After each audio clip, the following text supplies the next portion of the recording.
match Côte d'Ivoire-Congo? Ce match-là, moi, j'étais dans l'avion. Hein. Vous avez célébré dans l'avion? Oui, j'étais dans l'avion parce que, bon, avec le décalage, tout ça, le match était à 20h ici, ça fait 21h là-bas.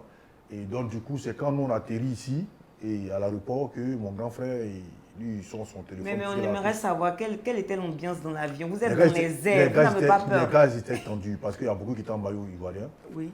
Et il y avait une Camerounaise, il y a une Sénégalaise et une Congolaise qui était avec nous, avec son fils, qui était en maillot congolais. Oui.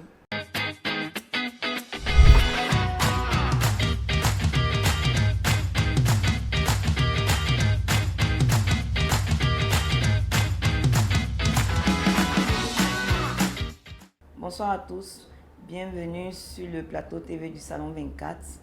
Ce soir, nous avons le plaisir de recevoir deux illustres personnalités. Monsieur Sékou Cissé, à ma gauche, qui est ex-footballeur international, et Don Garavano, monsieur, à ma droite. Alors, nous avons tous vécu le match Côte d'Ivoire-Mali avec beaucoup d'effervescence. C'est fut un match palpitant et nous avons vu à l'issue de ce match-là que la Côte d'Ivoire fut qualifiée pour la demi-finale. Alors, quelles sont vos impressions sur ce match que tout le monde a vécu en Côte d'Ivoire? Monsieur Sékou Cissé, Wangawando. Bon, Sékou, tu peux... Qui prend la parole en premier? Moi, je prends la parole. Ok, d'accord, monsieur Sékou. Bon, le match contre le Mali, je pense que moi, je m'attendais à un match difficile. Hein. Oui. Voilà, je savais que les académiciens du Mali, ils allaient tenir le ballon, ils allaient avoir la position, on allait souffrir, c'est ce qui s'est passé. Et les Maliens également étaient sûrs qu'ils allaient remporter ce match-là. Vu la nouvelle équipe qu'ils ont. Oui, ils sont sûrs, mais sauf qu'au football, il faut aussi s'attendre à toute surprise. Voilà, ils n'ont pas su gérer, ils n'ont pas pu tenir jusqu'au bout. Et nous, étant dos au mur, on a poussé aussi, on croyait aussi à nos chances. Et puis malheureusement, pour eux, les derniers instants, on arrive à marquer 2 buts. Est-ce que vous pensez que cette nouvelle équipe du Mali a manqué d'expérience sur ce match? Qu'est-ce qui a fait la différence sur ce match? Bon, la différence, je pense que c'est, je dirais, le manque de concentration jusqu'à la fin. Le manque de concentration des Maliens jusqu'à la fin. D'accord.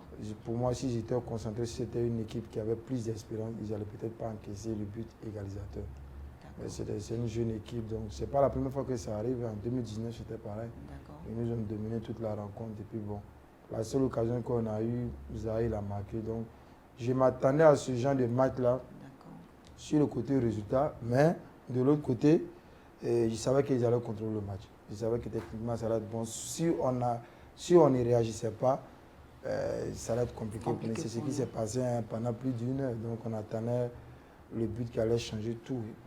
Malheureusement, pour eux, ils ont encaissé. Et puis bon, ils ont pris un coup psychologique sur les prolongations. Là encore, on les a abattus. Donc, voilà. D'accord. Don Gravano, et vous, comment vous avez vécu ce match Côte d'Ivoire-Mali? Qu'est-ce qui a marqué la différence? Non, comme Sékou, pour emboîter le pas à Sékou, on avait bien à discuter avant le match. Et vu cette équipe malienne, c'est une équipe qui était beaucoup joueuse. Oui. Et aujourd'hui, avec ce style de jeu qu'ils ont, qui nous rappelle un peu nos académiciens, on savait que c'est des gars qui allaient conserver le ballon et qu'ils allaient nous donner du fil à retordre. Maintenant, comme il dit, ils ont manqué d'expérience et de concentration. Oui. Parce que déjà, psychologiquement, ils se disaient que non, ils jouent à 10, on mène 1-0, et c'est nous qui tenons le match. Et en face, quand c'est comme ça, une équipe qui joue à 10, oui, et qui sait que non, après ces matchs, quand moi je suis éliminé, c'est donne à fond. Ouais. Et comme je dis que non, que le match de la Côte d'Ivoire a eu son déclic face à la Guinée équatoriale. Oui. En dépit de toute cette défaite-là, les a régaillardis en fait. Ça les a donné l'envie d'aller au-delà de ce qu'on attendait d'eux. Parce que c'est tout un peuple qui a été secoué suite à cette défaite-là. Donc ils se disent que non, nous on n'a plus rien à perdre. Oui. Donc voilà, et puis bon, il y a la providence aussi qui a joué en nos faveurs. Et puis bon, voilà, le résultat est là. Ils prennent un but qui est égalisateur. Et vu l'historique même de la Côte d'Ivoire et le Mali, il y a un doute qui s'installe directement. Psychologiquement, ils se disent, ah, si la Côte d'Ivoire qu'on n'a jamais gagné officiellement revient dans le match, et si les dieux de la victoire s'installaient du côté de la Côte d'Ivoire. Et donc ça les mène à douter. Et les Ivoiriens continuent de pousser avec le deuxième joueur que le public qui a su donner de la voix. Et le second but vient. Et puis bon, voilà, on était tout heureux. La grâce divine, comme on le dit, Dieu est ivoirien. Donc, on a tous vu qu'on a joué à 10, le match était vraiment compliqué, mais tout s'est bien passé. Dieu merci, aujourd'hui, la Côte d'Ivoire est finaliste de sa propre CAN. Alors, nous allons prendre le cas du binational Néné Bi d'Orgelès, voilà.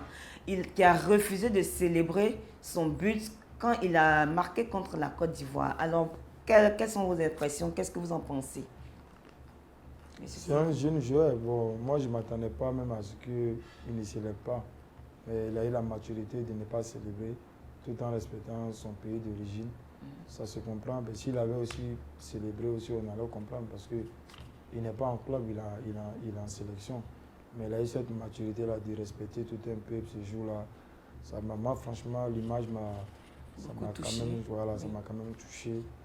Et puis bon, je pense que c'est pas étonnant aussi de l'autre côté quand on regarde que le côté football, c'est des jeunes académiciens qui partent très tôt au Mali en formation dans l'académie des Jean-Marc. C'est pas aussi, tu sais, à la Côte d'Ivoire, on regorge beaucoup de joueurs, on a beaucoup de talents dessus. Donc, quand ils partent au Mali, ils s'adaptent un peu à la culture, ils s'adaptent un peu à la formation là-bas, qui n'est pas malienne, mais bon, c'est une académie qui a formé aussi nos académiciens ici. Et puis on a vu ce que ça donnait en Côte d'Ivoire. Donc à partir de moi, ils passent plus d'années là-bas. Donc ils restent avec des joueurs maliens. Ils se comprennent mieux parce que puisqu'ils font la formation ensemble. Et puis à un certain âge, ils décident de jouer pour le Mali, quoi. D'accord. Donc pour moi, ça c'est. Mais est-ce que vous ne pensez pas que ce geste aurait pu frustrer les supporters maliens ou enfin les gens de son club, je ne sais pas? Non, je pense que ça aide de comprendre. Tout le monde ne comprend pas de la même façon. Hein. Oui, surtout les supporters. Voilà, surtout les supporters, ça aide de comprendre. Je pense qu'ils ont commencé à critiquer ce geste parce qu'ils ont perdu. S'ils avaient gagné, je pense que personne n'allait critiquer le geste. Voilà, donc c'est parce qu'ils ont perdu. Donc, je le comprends pour ceux qui ne comprennent pas le foot. Donc, voilà, tout le monde n'est pas amené à comprendre. D'accord, nous sommes les supporters Mazo. Donc, M. Tom Cravano, qu'est-ce que vous pensez du geste de Néné Bi d'Orgelès? C'est un geste professionnel et puis c'est pas nouveau dans le football. Hein. Je crois pendant la Coupe du Monde, le joueur suisse d'origine camerounaise, comment il s'appelle Mbolo, qui a marqué contre le Cameroun, mais n'a pas fait manifester la joie. C'est un signe de respect. Le football, d'abord, il faut que les gars comprennent que c'est basé d'abord sur le respect de l'adversaire. Et d'Orgelès, c'est un Ivoirien d'origine. Il est gros, je crois, du pays des mers. Et voilà, il marque contre son pays d'origine et dans son pays. Et il refuse de manifester la joie. Mais il pouvait prendre cher aussi, hein, avec l'émotion des supporters. Non, mais il faut que les gars puissent comprendre que le football, ce n'est pas nouveau. C'est des gestes qu'on a vus régulièrement dans le monde du football, même en club. Hein. Il y a des gens qui quittent un club, ils vont dans un autre club, quand ils marquent, ils refusent de manifester pour le respect, pour le club d'où ils viennent. C'est une sorte de respect et de reconnaissance en fait. Et d'Orgelès, il refuse de manifester, et ses amis m'ont compris. Mais le public malien, d'autres vont comprendre, d'autres ne vont pas comprendre. C'est comme ça. Mais qui manifeste ou pas, qu'est-ce que ça change? Ça ne change rien. S'ils avaient gagné, ils n'allaient pas revenir dessus. Mais le fait qu'ils en parlent, ils pensent que c'est la résultante de la frustration en fait. Ils disent que non, bon, il n'a pas fêté, il n'a pas manifesté, c'est-à-dire qu'il est toujours ivoirien, mais que le veut ou pas, c'est comme ça le football. On a vu des gars comme Basile Bouli qui sont français, mais aujourd'hui qui sont rattachés à la Côte d'Ivoire. On voit Djibril Cissé qui est français, mais aujourd'hui on le voit sur le terrain, il transpire mieux que tout le monde. C'est comme ça, c'est pas nouveau dans le football. Et voilà. Maintenant, il faut que cet enseignement que les gens peuvent tirer de cette histoire d'Orgelès au Mali, ou bien, comment il s'appelle, Bissouma au Mali, tout ça, c'est pas nouveau.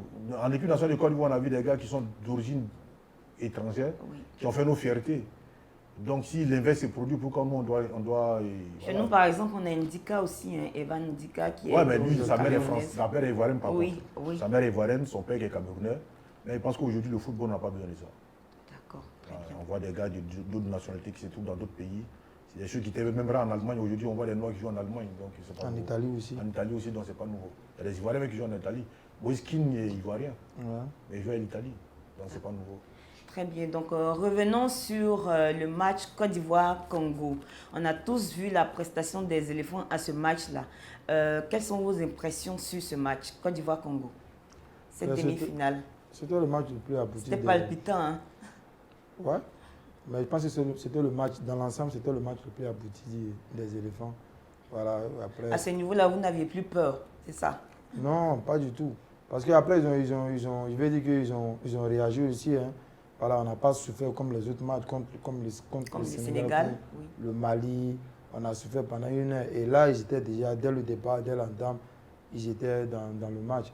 Voilà, à un moment, oui, les Congolais, ils approchaient de plus en plus, comment on appelle ça, devant nos buts. Mais je pense qu'après, il y a eu réaction. On a réagi avec le poteau de Kessé, la frappe du gauche de Kessé avec la tête de Haller, la tête de Adingra. Donc, on a su aussi réagir à chaque fois qu'ils attaquaient. Donc, nous aussi, on répondait. Avec les encouragements du public aussi, exactement. Toujours. Donc, un match de football, si tu te laisses aussi trop dominer, ça crée un peu, quoi. Donc, après, ça ne veut pas dire que tu vas forcément gagner ou que tu vas perdre. Oui. Mais il faut toujours avoir du répondant pour que ça soit un match équilibré. Et c'est ce qu'ils ont fait. Et puis, bon, je pense qu'on était la meilleure équipe face à la RDC. Donc, on mérite notre victoire. Très bien, bon, pour moi, en tout cas, ça reste la meilleure prestation des éléphants depuis exactement. Le début de la CAN. Alors, Monsieur Don Cavano, qu'est-ce que vous pensez moi, de ce match Côte d'Ivoire-Congo? Ce match-là, moi, j'étais dans l'avion. Hein. Vous avez célébré dans l'avion? Oui, j'étais dans l'avion parce que, bon, avec le décalage, tout ça, le match était à 20h ici, ça fait 21h là-bas. Et donc, du coup, c'est quand nous, on atterrit ici et à l'aéroport que mon grand frère, lui, son téléphone. Mais on aimerait savoir quelle était l'ambiance dans l'avion. Vous êtes dans les airs, vous n'avez pas peur? Les gars étaient tendus parce qu'il y a beaucoup qui étaient en maillot ivoirien. Oui. Et il y avait une Camerounaise, il y a une Sénégalaise et une Congolaise qui était avec nous avec son fils qui était en maillot congolais. Oui. Et du coup, on nous annonce que non, à un moment, le gars il prend il dit non que... Le commandant de bord. Le commandant de bord dit non que il y a l'Afrique du Sud qui s'est fait battre par le Nigeria aussi au but. Oui. Il dit mais par contre Côte d'Ivoire et Congo 0-0. Il dit ah, le stress, tu vois. Et quand on atterrit, bon, avant de sortir de l'avion, on voit que dans Côte d'Ivoire mène 1-0, ils sont à la 86e minute, personne ne voulait sortir. Donc on était tous concentrés sur le téléphone pour voir le résultat avant de sortir. Et quand le match est fini, tout le monde a tous crié et puis on est sorti. Mais moi j'ai pu voir le match après, en différé. Et je pense que ce n'est pas les mêmes réalités, ce match contre le Congo et le match d'avant. Parce que le match d'avant, parce qu'il y a une intention de rachat par rapport au premier résultat, par rapport au premier tour. Mais ils sont plus détendus face au Congo parce qu'ils ont fait un match qui a rassuré tout le monde contre le Mali. Où un mois, ce n'était pas gagné, mais avec cette équipe, ils savent remonter les situations en fait. Et lui, on en parlait, je lui ai dit non. Moi, ce qui me dérange, c'est qu'il ne faudrait pas continuer tout le temps de prendre le but en premier. Oui, parce que après le match de Bissau, contre le Nigeria, on encaisse un penalty, on court après l'égalisation. Oui. Et puisque le Nigeria est une équipe où les gars se projettent, ça crée une pression psychologique sur... Oui, même en dépit de ça, et tactiquement, ça crée des boulevards dans le dos. Oui, le Nigeria, c'est une transition rapide. Voilà. Surtout aux humains, c'est un gars qui aime jouer dans le dos il aime jouer dans le dos de la défense, c'est un gars qui aime se projeter, il joue en profondeur. Et puis ils ont des bons ailiers. Et quand c'est comme ça, quand toi tu te projettes dans l'intention d'égaliser, tu crées des boulevards dans le dos. Et ça peut jouer contre toi. Et on t'a obligé de la prudence, de ne pas prendre un deuxième but. Avec les deuxièmes gars, donc tu es mitigé. Oui. Et contre le Sénégal, c'est la même chose. On prend un but d'entrée et on court dans l'intention d'égaliser. Voilà pourquoi le Sénégal nous a raté. Plusieurs fois, ils ont eu des occasions de but dans notre dos. Mais ça n'a pas abouti. Mais la Guinée équatoriale, ils ne nous ont pas raté. Ils nous ont pas raté. Après le deuxième but, on cherche à égaliser, mais il y a de l'espace dans le dos. Tout à fait, ils ne nous ont pas raté. Voilà. Donc, contre le Mali, on a eu la chance de venir dans le match.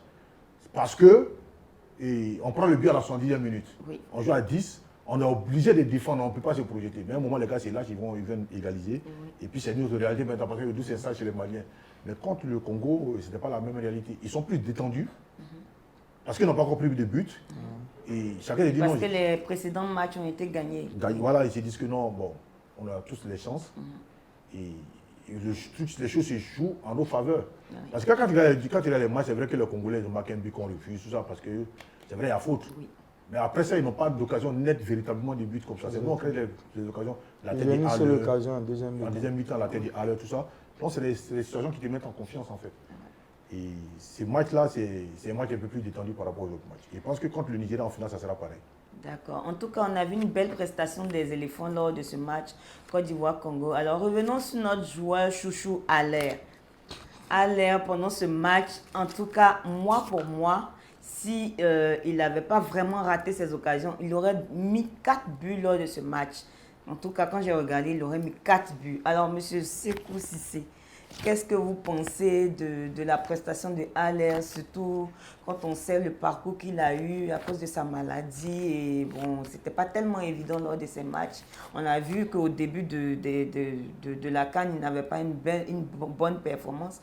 Mais au fur et à mesure qu'il jouait, il a su donner le meilleur de lui-même dans ce match Côte d'Ivoire-Congo. Et on a vu ce que ça a donné. Alors pour vous, qu'est-ce que vous pensez de cet homme, le chouchou des Ivoiriens, Haller?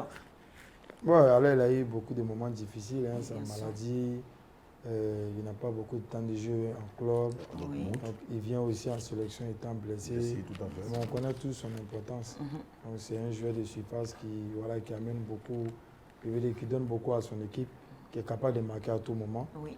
Donc c'est pour ça qu'on l'a gardé dans le groupe étant blessé. Donc il a fait pratiquement 3 semaines sans jouer un match. Voilà, son premier match en tant que titulaire, il est d'abord contre le Mali quand il rentre. C'est lui qui apporte déjà le coup franc qui amène le but égalisateur. D'accord. Est-ce que vous pensez que la présence de Haller sur le terrain lors de ce match-là a mis une pression à nos adversaires, les Congolais? Non, je ne dirais pas une pression, mais il y a eu une méfiance. Voilà, pas une Ok. pression, mais C'est un ils savent bon de quoi il est Il est capable. capable. Il n'a pas, pendant la première mi-temps, il a raté pas mal d'occasions. Donc on sait que quand il y a un centre, il est capable de marquer. Quoi. Oui. Donc il a eu, comme tu l'as souligné tout à l'heure, il a eu pas mal d'occasions. Il a marqué un seul but. Il est un joueur très important pour notre équipe nationale qui est capable, c'est le meilleur buteur actuellement avec Sangaré. Donc il est capable de marquer à tout moment. Puis je sais que ça va être le dimanche, ça va être pareil. Les Nigériens, ils savent déjà que c'est lui qui peut décanter la situation. Comme Osimhen aussi. Oui. Nous aussi, on sait que voilà, c'est un attaquant qui est capable, donc ça va être un match vraiment... En tout cas, faisons attention à Osimhen, c'est un joueur qui est très précis, très percutant. Alors, Don Gravano, qu'est-ce que vous pensez de la performance de Haller? Comme ce qu'on a dit, à l'heure, on sait qu'il a traversé des moments difficiles avec sa maladie. Il vient, je crois que ce match-là, le match de Dortmund, c'était son dernier match avant de venir à la CAN. Oui. Il se prend une blessure à la cheville. Et on décide de le garder dans le groupe parce qu'on sait que c'est un gars qui est capable de tout à tout moment en fait. Et vu son manque de jeu à Dortmund, c'est un joueur, c'est ça quand tu joues. La confiance vient quand tu enchaînes des matchs. Oui. Et on sait qu'à tout moment ça peut venir. L'automatisme est là, on sait que dans l'instinct du buteur, à tout moment il peut avoir une occasion de but. Vous voyez que son but qu'il marque, il marque l'action la plus difficile et il rate les moins difficiles. C'est ça le buteur. Et voilà. Tout à fait. C'est ça le buteur. On sait qu'à tout moment ça peut venir. Donc pour moi c'est un joueur qui est très important dans le dispositif. Et puis bon, à tout moment il peut nous faire plaisir. Alors c'est un grand joueur, c'est un grand buteur. Il n'a pas besoin de 10 occasions pour les réaliser. Et puis bon voilà, je pense que le meilleur Haller est en train de venir. Le meilleur Haller est en train de venir, on l'a vu par le passé, des choses qu'il a fait. Et ce coup, il sait que c'est quelqu'un qui a l'instinct du buteur. Et ces gars-là, on a tout le temps besoin de lui. Christian Kwame, c'est un peu différent de Haller en fait. Haller n'a pas besoin de...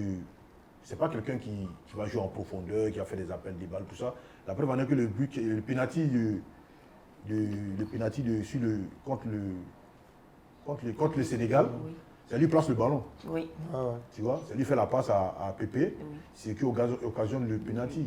C'est-à-dire que le mec, il est important pour nous et puis à tout moment, ça peut venir. Il pense qu'en finale, il va nous faire plaisir. D'accord, on a un joueur qui sait trouver des pénaltys.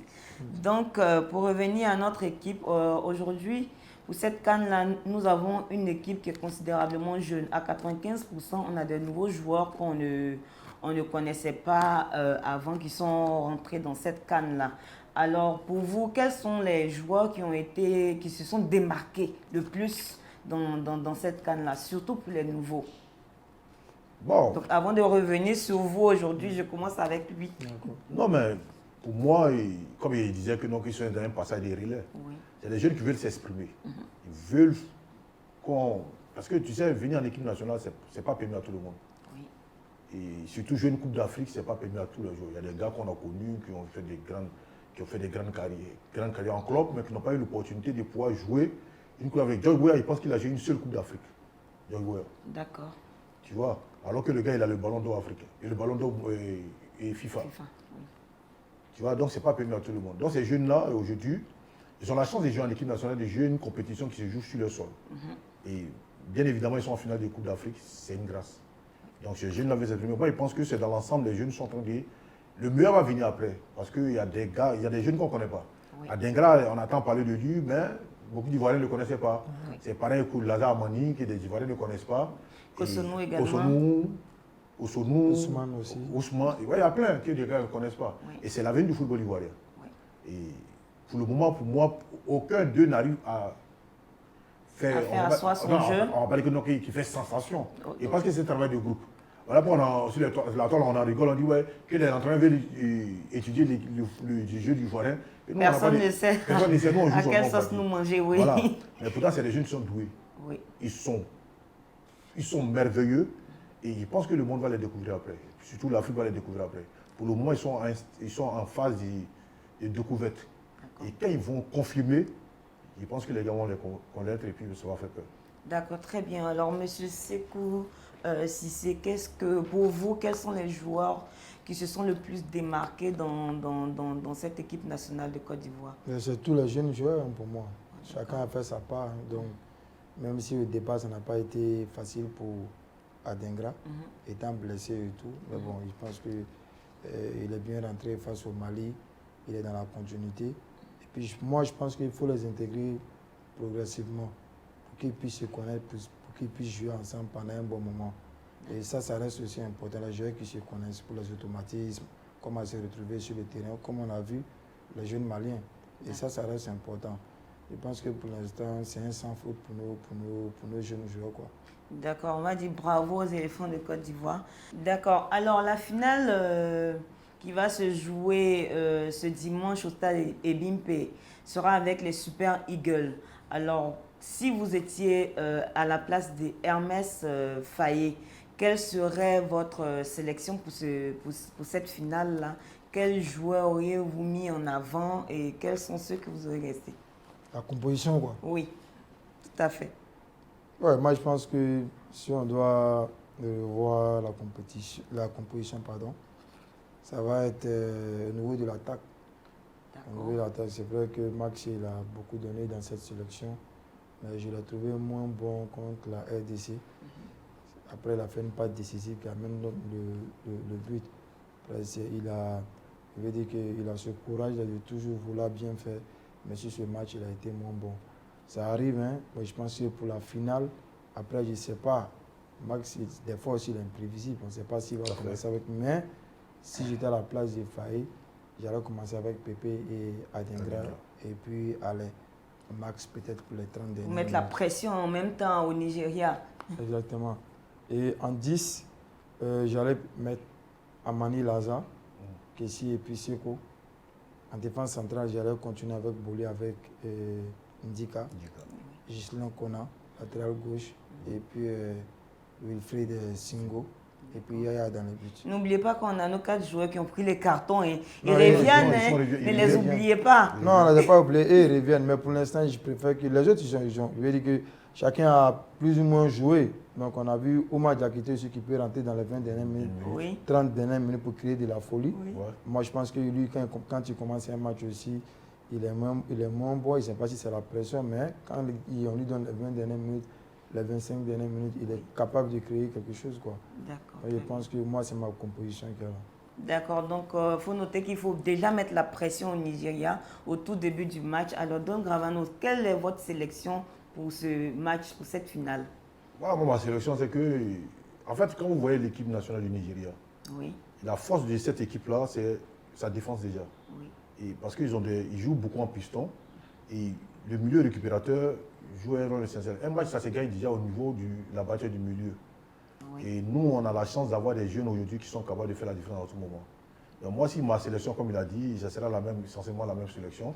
Et Wilfried Senghor va jouer un rôle très important dans ce schéma-là parce que quand on voit Osimhen, qui est le déclencheur même de l'équipe nationale du Nigeria, c'est un gars qui aime jouer beaucoup sur le côté gauche et qui... C'est le Didier Drogba du Nigeria. Parce qu'il s'inspire beaucoup de Didier. Oui. Donc c'est quelqu'un qui fait des appels dans le dos de la défense, mais il part beaucoup de la gauche dans l'axe. C'est quelqu'un qui refuse de jouer à droite. Et étant donné que Wilfried Senghor va jouer latéral droit, ils vont se voir, il sera face à lui. Oui. Et vous savez que dans le match contre le Nigeria, il n'a pas été fameux parce qu'il avait en face de lui quelqu'un qui était physique. Qui était demandé, c'est quoi, c'est Ousmane Diomandé, qui qui a accepté le contact physique avec lui et ça l'épuise. Parce que c'est des joueurs, c'est le même style que Sekou. Là, c'est les gars qui aiment jouer en profondeur. Ah, d'accord. C'est les gars qui aiment jouer en profondeur. C'est le type d'attaquant qui fatigue beaucoup la défense. D'accord. Et avec les appels en profondeur, tout ça. Mais c'est quelqu'un qui fournit beaucoup d'énergie. Voilà pourquoi il ne termine pas les matchs. D'accord. Parce qu'il donne tellement que il ne termine pas les matchs, il finit sur les rotules en fait. Donc il faut quelqu'un qui sera au contact et quelqu'un qui joue en essuie-glace dans son dos pour pouvoir ramasser les balles. Parce que c'est comme ça qu'il joue. Parce que si tu prends l'avance, il a le boulevard derrière lui. Oui. Donc si on a quelqu'un qui joue en essuie-glace dans son dos, qui est dans le contact physique, franchement, il aura des difficultés. Et Wilfried Senghor qui sera au contact avec lui dans beaucoup de duels aériens, il pense que parce que Wilfried, il est physique. Il est physique, il est énergique et ça va beaucoup jouer pour nous ce jour-là. Et si ce jour-là, on a donné un très bon jour et que Osimhen, il est épinglé, ça va beaucoup jouer sur le Nigeria. Moi, je n'ai pas de crainte pour ces matchs-là parce que je sens que dans la vie d'un sportif, c'est un jour rêvé. Une finale de Coupe d'Afrique, ça ne se joue pas, comme ça. Temps, Et nos jeunes ont la chance aujourd'hui d'écrire l'histoire de leur carrière. Et je pense qu'ils sont conscients de ça. Faye aussi, il est conscient de ça. Et je pense qu'il saura trouver le mot juste pour nos jeunes frères. Pour pouvoir au sac de ce jour-là, au soir de ce jour-là, pour qu'on puisse soulever le sac, tant entendu par tout le peuple. D'accord, alors on espère que ce jour-là, la grâce de Dieu sera avec nous. Nous sommes pratiquement à la fin de cette émission et on aimerait savoir vos pronostics pour cette finale. C'est une finale, hein? Oui, c'est une finale. Une finale, c'est différent de toute la compétition. Oui. Tu peux être ce jour-là et avoir une grande équipe et puis malheureusement perdre au tir au but. Oui, bien sûr. Tu peux avoir des inconvénients du match. Un match de football, ça va tellement vite qu'il faut faire très attention. Tu peux prendre un carton rouge. Mais on a vu nos matchs de football dernièrement. Les derniers matchs étaient très longs, prolongation, pénalty. Justement, quand vous voyez, il y a des finales qu'on a vues et ça ne s'est pas passé comme tout le monde attendait. Et je pense que ce jour-là, je souhaite que ça soit de nos côtés la chance. Et moi, dans mon pronostic, c'est que voilà, Côte d'Ivoire va gagner. Quelle que soit la manière, moi, au soir du 11, le nouveau champion, c'est tout, quoi. Voilà, moi, la manière, on va gagner 1-0, aller au tir au but, tout ça. Moi, je veux qu'au soir du 11, on mette au tableau que la Côte d'Ivoire est championne d'Afrique. D'accord. Voilà.